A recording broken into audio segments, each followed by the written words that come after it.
Working with a family in distress means engaging with a living organism. These systems are messy, interconnected networks where problems rarely present as clean, binary code violations. Modern clinical training, however, often focuses on the mechanics of a machine. Students spend years memorizing ethical codes and jurisprudence, primarily as a defensive posture, learning to protect their licenses and avoid litigation. That defensive stance collapses in couples and family therapy. When managing competing loyalties across multiple generations, simply avoiding lawsuits provides no tools for healing a complex system. Knowledge of the rules is the baseline for competence. Exceptional practice requires something deeper. It flows from the clinician's character.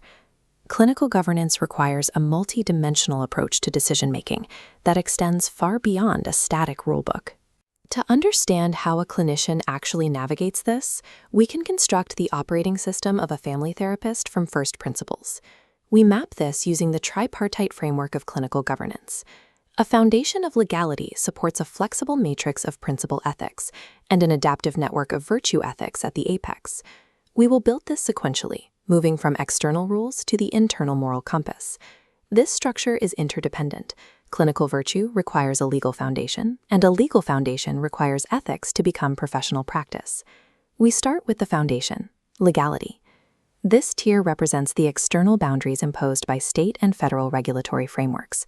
It is the domain of licensing boards, third-party payers, and the courts. These regulations establish the minimal competence required to safeguard the public from harm. However, they do not measure clinical excellence. The law dictates the hard parameters of the profession. It defines the standards for advertising, mandates record-keeping protocols, and enforces disciplinary procedures. At this level, the framework asks the therapist, is this action permitted? Legality protects the consumer from gross negligence, yet it remains silent on the actual nuances of a clinical intervention. Silence from the law necessitates the second tier, principle ethics. This domain consists of professional codes and pre-existing obligations enforced by organizations like the American Counseling Association or the AAMFT.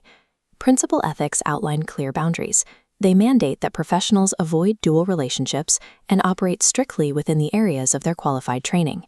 The core tenets of these codes, beneficence, non-maleficence, justice, and autonomy, stem from classical Western philosophy. These foundational ethical values were first articulated by classical thinkers like Plato. Aristotle and Cicero later expanded these ideas.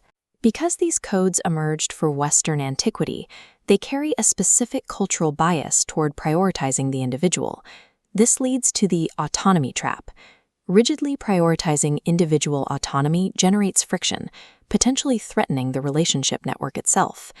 In many Asian and Hispanic cultures, individual well-being is inseparable from the family. Relational survival supersedes individual desire. Principle ethics elevates the standard of care by asking, is this action right? These codes guide professional decisions, but their Western bias often makes them an insufficient tool for navigating multicultural family systems. To resolve those cultural and systemic conflicts, we ascend to the final tier, virtue ethics. Virtue ethics represents the clinician's internal moral foundation rather than a set of rules. Operating at this level requires ongoing self-reflection and the active daily practice of cultural humility.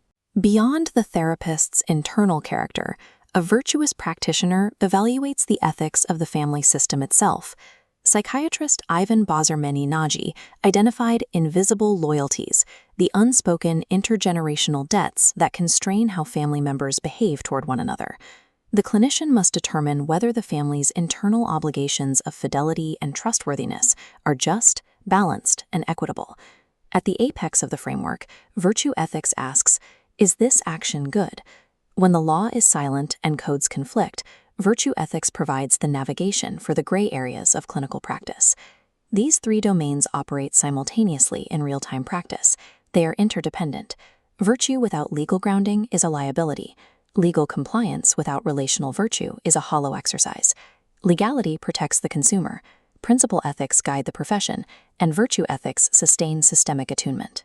This creates a dynamically balanced system, functioning under the care of an integrated practitioner.